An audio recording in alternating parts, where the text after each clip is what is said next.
बेपनाह मोहब्बत भाग 5। तो दोस्तों, अब तक के हमारे चैनल पर 4 भाग अपलोड हो चुके हैं। नहीं पढ़ा तो ज़रूर पढ़िएगा। अब तक हमने पढ़ा कि सगाई का दिन। सब लोग होटल जाने के लिए रेडी हो गए। रास्ते में ही स्टेशन था। श्वेता जी की बहन नीता उन्हें वहीं से पिक किया और भी कुछ रिश्तेदार आने वाले थे। अब आगे वो सीधा होटल में ही मिलने वाले थे। सभी निकल चुके थे। एक गाड़ी में नंदनी, श्वेता, शर्मिला और धनराज जी बैठे। वहीं दूसरे में शोभा जी, पूजा, रोशन और आहाना बैठे। थोड़ी देर में स्टेशन आ गया। वहाँ नीता मासी, उनकी 16 साल की बेटी अवनी और एक बेटा अंश खड़े थे। वो लोग गाड़ी में बैठ गए और सभी होटल चल दिए। वो सबसे मिलकर बहुत खुश हुई, खासकर आहाना से मिलकर। वो उसको अपनी बेटी की तरह मानती थी। फिलहाल वो कोलकाता में रहती थी। सभी होटल पहुँचे। वहाँ जिस जगह उन्होंने बुक किया था वहाँ सजावट का काम चल रहा था। फूलों की लड़ी चारों तरफ लगी थी। पूरा हॉल गुलाब की खुशबू से महक रहा था। बहुत ही अच्छी सजावट की गई थी। नीता मासी सबसे मिली। श्वेता भी बहुत खुश थी। अच्छा जा नीता, थोड़ी देर आराम करके आ जा, फिर शाम को सगाई भी है और सफ़र में थकान भी हुई होगी। हाँ दादी, थक तो गई हूँ, लेकिन मुझे आराम ना ही करना है। मैं ठीक हूँ, फ्रेश होकर आती हूँ। आहाना बेटा चलो मेरे साथ। अवनी, अंश, तुम दोनों आराम कर लो बेटा, नीता ने कहा। हाँ माँ, मुझे तो थकान हो रही है, थोड़ी देर आराम करूँगा, फिर मेहंदी लगवा लूँगी। हाँ जाओ। आहाना उन्हें कमरे में लेकर गई और वहाँ से जाने लगी। आहाना जी, मासी यहाँ आ बेटा, कितनी सुंदर हो गई है मेरी प्यारी बच्ची, बिल्कुल अपनी बुआ अंजना की तरह हो तुम। हाँ सही कहा बेटा तुमने, ये बिल्कुल मेरी अंजना की तरह ही है। कभी कभी लगता है अंजना लौट आई है। उसे गुजरे 20 साल हो गए, लेकिन जब आहाना का जन्म हुआ मुझे लगता है वो वापस आ गई। शोभा जी मुस्कुराते हुए कहा। हाँ माँ जी। मासी फ्रेश होकर आ गई। सभी ने नाश्ता किया। बाकी के भी रिश्तेदार आ चुके थे। मासी और अवनी ने मेहंदी लगवाया। आहाना ने नहीं लगवाया था तो ज़बरदस्ती उसे भी लगा दिया। देख रही हैं दादी, आपकी बहन कितना प्यार लुटा रही है आहाना पर, शर्मिला ने कहा। वो शुरू से ही उसे प्यार करती है, ये सबको पता है। रहने दो ना शर्मिला, क्या हर्ज है इसमें, श्वेता ने कहा। आहाना ने मेहंदी लगवाया। तभी पूजा आई। उसने उसे नंदनी और विक्रम की अंगूठी लाने को कहा। आहाना ने एक हाथ में मेहंदी लगवाया था, वो ऊपर चली गई। आहाना ने वाइट पटियाला सूट पहन रखा था। खुले बाल और आंखों में काजल, बेहद प्यारी लग रही थी। हवा चल रही थी, उसके बाल उड़ रहे थे। वो जा ही रही थी, तभी अवनी ने पीछे से आवाज़ दी। वो पीछे मुड़कर देखने लगी और अचानक से मुड़ी तो सामने टकरा गई। वो गिरने ही वाली थी, इसीलिए बचने के लिए अपने मेहंदी वाले हाथ से उसको दे मारा। सामने एक 26 या 27 साल का गोरा, 6 फीट 2 इंच की हाइट, थोड़े बड़े बाल, जेल से सेट किए, हल्की दाढ़ी, मतलब कुल मिलाकर जेंटलमैन कह लो, वैसी ही पर्सनालिटी थी उसकी। अवनी ने जब देखा आहाना की पूरी मेहंदी उसके कपड़ों पे लगी है, अपने मुंह पे उसने हाथ रख लिया। आहाना तो सीधा कंफ्यूज्ड हो गई, ये क्या हो गया, लेकिन वो लड़का उसको गौर से देखता रहा। आहाना ने धीरे से सॉरी कहा और निकलना चाहा, लेकिन उसने उसे रोका। सुनो आहाना, पलटी जी। उसने एक आईब्रो ऊपर किया। क्या मतलब जी, तुमने ये क्या किया? बस सॉरी, मतलब बदतमीजी की भी हद होती है, उस लड़के ने उसे घूरते हुए कहा। देखिए, मैंने जानबूझकर नहीं किया, वो तो गलती से हो गया। गलती? कोई गलती से इतनी ज़ोर से कैसे मार सकता है? हाँ बोलो, जैसे आप खुली आँखों से टकरा सकते हो। आपको साइड से जाना चाहिए था, आपकी गलती है, आप देखकर नहीं चल रहे थे। आहाना ने उसकी तरफ देखकर कहा। सही में मैं ही पागल हूँ, पूरा बर्बाद कर दिया सूट, पागल लड़की। आहाना भी वहाँ से चल दी। उसकी पूरी मेहंदी ख़राब हो चुकी थी। उसने अंगूठी ली और नीचे आ गई। इतनी देर कहाँ लगा दी? मासी ने पूछा। वो मम्मा, आहाना दी की लड़ाई हो गई थी ऊपर, अवनी ने दांत दिखाते हुए कहा। क्या लड़ाई? किससे? दादी ने कहा। दादी माँ एक हैंडसम से लड़के से, दोनों लड़ाई कर रहे थे। उसकी मेहंदी देखो, बेचारे के कपड़ों पे लगा दिया दी ने।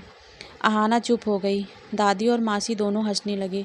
ला बेटा, दूसरी लगा दूँ? नहीं मासी, अब ये ख़राब हो गई है और रंग भी चढ़ गया है, अब कुछ नहीं हो सकता, आहाना ने उदास होते हुए कहा। और उसके बारे में सोचने लगी। सच मुझसे गलती हुई है, मैंने ही तो उन्हें मेहंदी वाले हाथों से मेरा, लेकिन उन्होंने ऐसे बात किया तो ही तो मैंने ऐसा कहा। मैं क्यों इतना सोच रही हूँ। अहाना उठी और रेडी होने चली गई। शाम हो चुकी थी। पूरा होटल रोशनी से जगमगा रहा था। नंदनी ने पिंक कलर का भारी सुंदर लहंगा पहन रखा था। आज वो बेहद खूबसूरत लग रही थी। विक्रम और उसके परिवार वाले भी आ चुके थे। सभी बहुत खुश थे। अहाना ने आज येलो लहंगा पहन रखा था। बेबी पिंक लिपस्टिक, आंखों में हल्का काजल, खुले बाल, बेहद खूबसूरत लग रही थी। अविनाश और उसके दोस्त तो उसे ही ताड़ रहे थे। अहाना और अवनी एक साथ खड़ी थी। अवनी ने रेड अनारकली सूट पहन रखा था। वो भी सुंदर लग रही थी। पूजा ने ब्लैक साड़ी पहन रखा था और वो भी सभी के साथ सेल्फियां लेने में बिजी थी।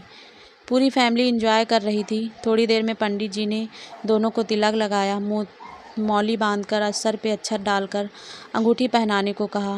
नंदनी ने रिंग पहनाया। फिर विक्रम ने, और दोनों एक अटूट रिश्ते में बंध गए। सभी ने खूब फूल बरसाए। सभी ने उन्हें आशीर्वाद दिया। फैमिली फ़ोटो हुई। पूजा ने अहाना को वहाँ से जाने को कहा। जाओ यहाँ से, समझी, देख रही हूँ अविनाश जी तुम्हारी बहुत ज़्यादा तारीफ़ करते हैं। अहाना को पूजा का ऐसा बोलना अच्छा नहीं लगा। वो साइड में जाकर खड़ी हो गई। द लीला पैलेस बहुत ही बड़ा होटल था। वहाँ और भी फंक्शंस हो रहे थे। अहाना थोड़ी देर के लिए बाहर आ गई। बाहर बहुत अच्छी हवाएं चल रही थी। वो सामने के बेंच पे बैठ गई। वो शांति से ऊपर तारों को देख रही थी। आज आसमान में बहुत सारे तारे टिमटिमा रहे थे। अचानक उसके कानों में आवाज़ पड़ी। कोई किसी को डांट रहा था। उसने सामने देखा तो सामने वही लड़का खड़ा था जिसने अहाना को सुबह सुबह पागल कहा था, या यूँ कह लीजिए जिसका अहाना ने आज सुबह सुबह सूट बर्बाद किया था। वो किसी को डांट रहा था। मतलब तुम कुछ भी करोगे। तुम्हें मैंने कमरे में सारे अरेंजमेंट करने को कहा था और तुमने क्या किया। अब जाओ, लड़के ने खींचते हुए कहा। सर, आपकी कॉफ़ी। हाँ, रख दो और जाओ। अहाना खड़ी होकर उसे ही देख रही थी। कितना अजीब आदमी है, हमेशा गुस्से में होता है। उसने कॉफ़ी लिया और पलटा। सामने अहाना खड़ी थी। अचानक उसे वहाँ देखकर, तुम अहाना? चुप रही। वो आकर बेंच पर बैठ गया। तुम यहाँ क्या कर रही हो? मैं ऐसे ही घूमने आई थी। अच्छा, तुम्हें पता है ये मेरी पर्सनल जगह है।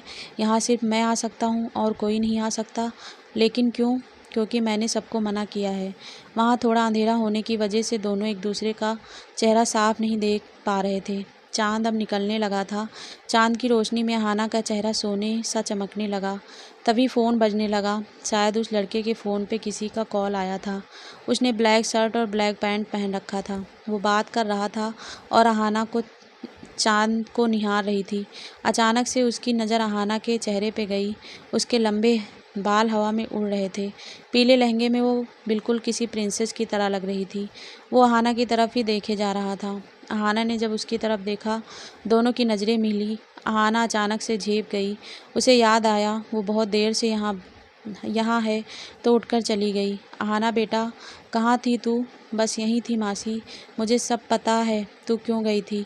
अहाना चुप हो गई। चल अब हम लोग फ़ोटो क्लिक करवाते हैं। अवनी बेटा, एक फ़ोटो ले लो मेरी और मेरी प्रिंसेस की। जी मम्मा। अहाना की आंखों में आंसू आ गए। थैंक यू मासी, इतना प्यार करने के लिए। ओह मेरा बच्चा, तू हमेशा खुश रहे, समझी। माँ नहीं हूँ तो क्या हुआ, मासी तो हूँ। मासी माँ जैसी होती है ना। अच्छा बाबा, अब चलिए खाना खाते हैं। प्यार से ही आपकी दोनों प्रिंसेस का पेट नहीं भरेगा, अवनी ने नौटंकी करते हुए कहा। तीनों हंसने लगी। अहाना अवनी दोनों ने प्लेट लिया। जैसे ही खाना लेने लगी, बीच में अविनाश आ गया। अहाना जी अकेले अकेले खाएंगी, हमें नहीं खिलाएंगी? हम आपके मेहमान हैं, पूरी खातिरदारी करवाएंगे आपसे। उसने इतना कहकर उसका हाथ पकड़ लिया। ये क्या कर रहे हैं आप? कुछ नहीं, बस थोड़ा हाथ पकड़ा है। आखिर मेरे भाई की साली हैं तो हमारा भी थोड़ा हक है ना आप पे। क्या हुआ बेटा? नीता मासी ने उसे ये हरकत करते देख लिया था। अरे कुछ नहीं मासी जी, उसने हाथ छोड़ते हुए कहा था। बस हालचाल पूछने लगे। खैर छोड़िए, बाद में मिलते हैं। अब रिश्ता जुड़ा है तो मिलते रहेंगे ना। अविनाश ने अहाना को घूरते हुए कहा। चलो मैं लाती हूँ खाना, तुम दोनों बैठो। अहाना को बहुत डर लगने लगा था। उसने बहुत गंदे तरीके से उसे छुआ था। वो अंदर तक सिहर उठी थी उसके डर से। जैसे तैसे उसने थोड़ा सा खाना खाया। मासी ने अपने कमरे में अहाना और अवनी दोनों को सुला लिया। अहाना को नींद बिल्कुल नहीं आ रही थी। वो बालकनी में खड़ी थी। उधर हमारा हीरो भी किसी सोच में खोया हुआ था। वो भी जाग रहा था। सुबह सुबह सभी रेडी होने लगे घर जाने के लिए। अहाना भी रेडी हो चुकी थी। रात को ही शादी की डेट भी फिक्स हो चुकी थी। सारे फंक्शन यहीं इसी होटल में होने थे, लेकिन 1.5 महीने के बाद की बुकिंग नहीं मिल रही थी। इसीलिए रोशन धनराज जी मैनेजर से बात कर रहे थे कि शायद उन्हें यहाँ पर बुकिंग मिल जाए। एक्चुअली बहुत सारी बुकिंग पहले ही हो चुकी थी, इसीलिए थोड़ी प्रॉब्लम हो रही थी। कुछ जगह खाली है सर, लेकिन हमें हमारे होटल के मालिक से बात करनी होगी, मैनेजर ने कहा। हाँ तो आप बात कीजिए प्लीज़। सर एक्चुअली वो आउट ऑफ इंडिया हैं, तो हम उनसे इतनी छोटी बात के लिए परेशान नहीं कर सकते। वैसे उनके बेटे यहीं हैं, उनसे कुछ बात हो सकती है, मैनेजर ने कहा था। हाँ तो कीजिए ना, रोशन ने कहा। सर बात यह है कि वो थोड़ा गुस्सैल टाइप के हैं। अच्छा कोई बात नहीं, मुझे बताएं, मैं करता हूँ, रोशन ने कहा। ओके सर, वो वहाँ हैं, आप बात कर लीजिए। Mister Aditya Singhania. Okay excuse me mister Singhania. Sir ये कुछ बात करना चाहते हैं आपसे, इतना कहकर मैनेजर ने उन्हें सारी बातें बता दी थी। अहाना बेटा। जी दादी। जा बेटा रोशन को बुला ला बेटा, अब हमें निकलना है। जी दादी मैं आती हूँ। अहाना ने रोशन को देखा। भाई चलिए, दादी आपको बुला रही हैं। 1 मिनट रुक जाओ। आदित्य के कानों में जैसे ही अहाना की आवाज़ गई, उसने नज़रें उठाकर सामने देखा। उसकी नज़र अहाना पे गई। रोशन से बात कर रही थी। तभी मैनेजर पलटा। मिस्टर रोशन आप बात कर लीजिए। रोशन बात करने के लिए गया, तभी अहाना की नज़र आदित्य पे चली गई। उसने आदित्य को देखा तो वो डर गई। कहीं वो अहाना की शिकायत तो नहीं कर रहे हैं रोशन के पास। वो डर कर रोशन को देख रही थी और आदित्य उसका चेहरा देखकर फिर से सामने देखने लगा। तभी मैनेजर ने आदित्य को बुलाकर, सर प्लीज़ चलिए, आपके ब्रेकफास्ट का टाइम हो गया है। आदित्य वहाँ से चला गया। रोशन भी आ गया, बहुत खुश था। उसने अहाना को चलने के लिए कहा। सभी आकर गाड़ी पे बैठ गए। अहाना, दादी, नीता, अवनी, रोशन एक साथ बैठे। अहाना, जी भाई, मेरा आईडी कार्ड काउंटर पे छूट गया है, ज़रा ले आओगी? हाँ मैं लाती हूँ। अहाना काउंटर पे गई, आईडी कार्ड लिया और जाने लगी। आदित्य सामने फ़ोन पे बात कर रहा था। वो जाने लगी। सामने आदित्य के फाइल से एक कागज़ उड़कर गिर गया। उसने देखा, कागज़ उठाया, सामने से आदित्य जा चुका था। उसने लिफ्ट में देखा। सुनिए आदित्य, जो अपने फ़ोन पर बिजी था। हाँ ये आपके फाइल से नीचे गिर गया था। उसने लिया, नज़र उठाया तो अहाना जा चुकी थी। सभी घर पहुँच चुके थे। बहुत ज़्यादा थकावट हो रही थी। सुन अहाना, सबके लिए चाय बना ला, शर्मिला ने उबासियाँ लेते हुए कहा। जी ताई जी, मेरे लिए मैगी भी बना दे। ठीक है पूजा दी। अहाना ने चाय बनाया और पूजा के लिए मैगी। सबको चाय बनाकर दिया। सभी चाय पीने लगे। अहाना बेटा। जी दादी। घर जाकर आराम कर, मैंने कमला को फ़ोन कर दिया है, उसके साथ और भी 2 औरतें आएंगी, वो सबके लिए खाना बना देंगी। वैसे भी बहुत लोग हैं तो खाना बनाने के लिए लोगों की ज़रूरत तो होगी ही। जाओ माँ जी, क्या ज़रूरत है कमला को बुलाने की? अहाना है ना, मैं और शर्मिला भी तो हैं, कमला को मना कर दीजिए, श्वेता ने अहाना को देखकर कहा। सब थके हुए हैं, जाओ बेटा आराम करो। जानती थी वो दोनों मिलकर अहाना से सारा काम करवाती, इसीलिए उन्होंने मना किया। अहाना कमरे में जाकर सो गई। थोड़ी देर में फ़ोन बजने लगा। दादी का फ़ोन था, उन्होंने खाना खाने के लिए बुलाया था। अहाना ताऊ जी के घर आई। सभी टेबल पे बैठ चुके थे। उसने भी खाना शुरू किया। रोशन बेटा, वो होटल बुकिंग का क्या हुआ? विजय जी ने पूछा। हाँ ताऊ जी, पहले तो लगा कुछ नहीं हो सकता, हमारी बुकिंग नहीं होगी क्योंकि होटल के ऑनर आउट ऑफ इंडिया हैं। फिर मैनेजर ने बताया उनके बेटे वहीं पे थे, तो उन्हें से बात करने के बाद उन्होंने हाँ किया। अरे वाह, ये तो बहुत अच्छी बात है। सभी ने खाना खाया और अपने अपने कमरों में चले गए। अहाना ने अपनी बुक्स निकाली और पढ़ने लगी। सुबह सुबह अहाना तैयार हो गई। आज कॉलेज जाना था। नव्या और कृतिका भी आ गई। अहाना जानती है, मुझे करण ने ये रिंग पहनाया, मेरी पढ़ाई पूरी हो जाएगी, फिर हम शादी कर लेंगे। वाह, ये तो बहुत अच्छी बात है, तुम्हें पार्टी देनी होगी। हाँ जी ज़रूर। किट्टू तुझे क्या हुआ, मुँह क्यों फुलाया है? अहाना ने किट्टू को देखते हुए कहा, कुछ नहीं यार, नव्या से ही पूछ ले क्या हुआ। तुम दोनों की लड़ाई हुई है क्या? अरे नहीं आहू, कुणाल भाई को जॉब का ऑफ़र आया है तो उन्हें दिल्ली निकलना है, वो नहीं जाना चाहते और किट्टू भाभी चाहती हैं वो जाए, उसके बाद ही रिश्ते की बात होगी और मेरी किट्टू भाभी जल्दी हमारे घर आएंगी। नव्या ने किट्टू को छेड़ते हुए कहा और तीनों हंसने लगी। बहुत अच्छी बात है, तुम दोनों एक दूसरे के साथ रहोगी, अहाना ने मुस्कुराते हुए कहा। अहाना, तेरा कैसा रहा? मतलब तूने एंजॉय तो किया ना? हाँ बहुत अच्छा रहा। अच्छा, अपनी मेहंदी दिखा, नव्या ने हाथ देखते हुए कहा। हाय राम, ये कौन सा नया डिजाइन है मेहंदी का? अरे बुद्धू, नया डिजाइन नहीं है, एक खड़ूस आदमी ने ये किया, मतलब मैंने उनको इसी हाथों से मार दिया गलती से, लेकिन गलती उनकी भी थी, वो थे ही खड़ूस, मुझे पागल कहा। तुम दोनों बताओ कहाँ से मैं पागल दिखती हूँ, बोलो। नव्या और किट्टू दोनों ने एक दूसरे को देखा और हंसने लगे। तभी क्लास की बेल बजने लगी, वो लोग जाने लगी। अहाना के सामने विराट खड़ा था। मुझे कुछ बात करनी है तुमसे, क्या तुम मुझसे बात कर सकती हो? नहीं, मुझे आपसे कोई बात नहीं करनी, और हाँ, आपकी गर्लफ्रेंड ने मुझे बेवजह बहुत सुनाया, जबकि हमारे बीच कोई दोस्ती कोई रिश्ता नहीं है। फिर क्यों, क्या बात करनी है आपको? प्लीज़, मैं यहाँ पढ़ने आई हूँ तो मेरी क्लास है। इतना बोलकर अहाना क्लास में आ गई। अहाना, तुझे एक बार विराट की बात सुननी चाहिए थी, नव्या ने कहा। नहीं नव्या, नहीं सुनना। अच्छा हुआ फिर से वो लावण्या गलत बात बोलेगी, वो दोनों रिश्ते में हैं, फिर उसे अहाना से क्या काम है, बोल। कोई ज़रूरत नहीं, कृतिका ने कहा। तभी अभिमन्यु सर आए, उन्होंने पढ़ाना शुरू किया। अहाना का ध्यान बार बार पढ़ाई से हट जा रहा था, उसका मूड ख़राब हो चुका था। पूरा क्लास ख़त्म हुआ, तीनों कैंटीन आ गई, चाय ऑर्डर किया। अहाना चुपचाप बैठी थी। अहाना, तुझे क्या लगता है ये विराट तुझे प्यार करता है? नव्या ने कहा। मुझे कोई फ़र्क नहीं पड़ता नव्या, मुझे उनसे कोई प्यार वार के बारे में जानना भी नहीं है। वो रिश्ते में है, फिर किसी को कैसे किसी से प्यार हो सकता है? मतलब जो अपने पार्टनर को धोखा दे सकता है वो बाद में मेरे साथ भी तो ऐसा ही करेगा। मतलब उसे कल फिर किसी और से प्यार हो जाएगा। मानती हूँ मैं बहन जी की तरह रहती हूँ, मेरे माँ बाप मुझे छोड़कर चले गए, इसका ये मतलब नहीं कोई भी मुझे कुछ भी सुनाकर चला जाए। मुझे भी दर्द होता है नव्या, मैं भी तड़पती हूँ, मेरे भी आंसू बहते हैं, जो कोई नहीं समझ सकता, कोई भी नहीं समझ सकता। अकेलापन क्या होता है, कितनी तकलीफ़ होती है जब कोई आंसू पोंछने वाला नहीं होता। सबको दिखाती हूँ, मुझे किसी की बात का कोई बुरा नहीं लगता, लेकिन जब भी कोई मुझे मेरे बिना गलती के बोलता है तो मैं टूट जाती हूँ।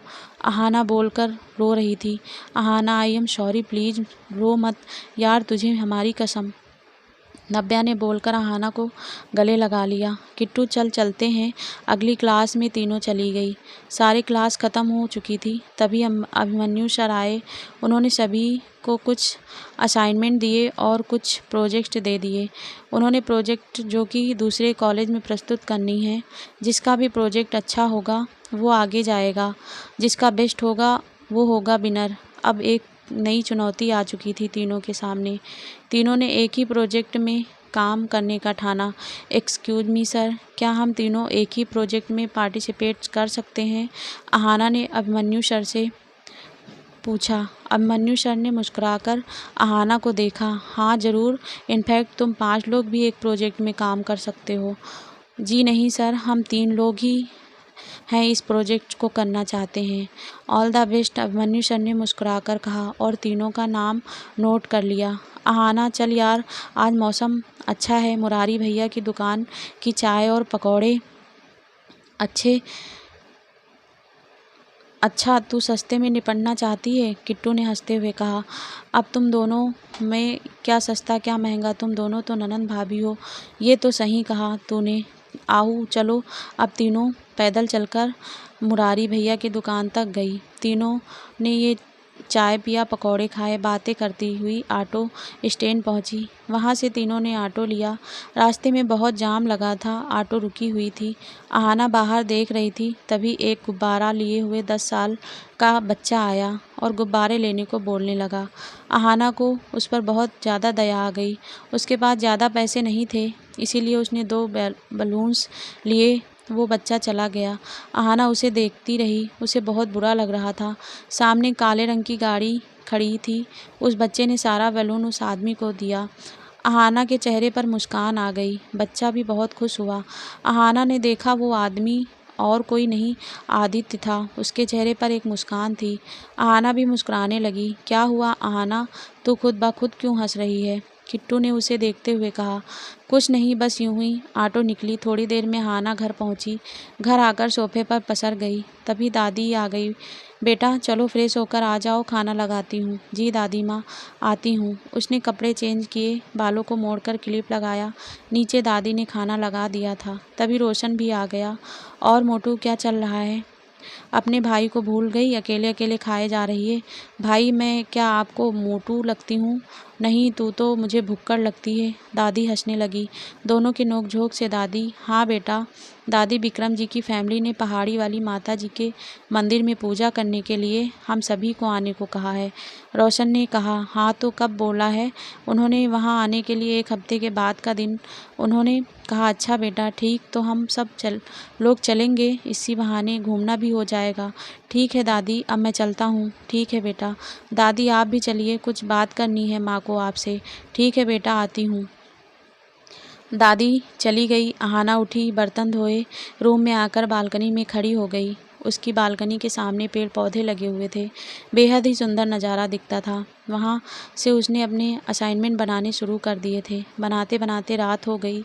उसे भूख लगी हुई थी। वो टीवी देखने लगी और कुछ देर में नींद आ गई। सुबह तैयार हुई। तो दोस्तों ये पार्ट यहीं समाप्त होता है और नेक्स्ट पार्ट जल्दी हमारे चैनल पर अपलोड होगा। आप सभी के प्यार और सपोर्ट के लिए आप सभी का बहुत बहुत धन्यवाद।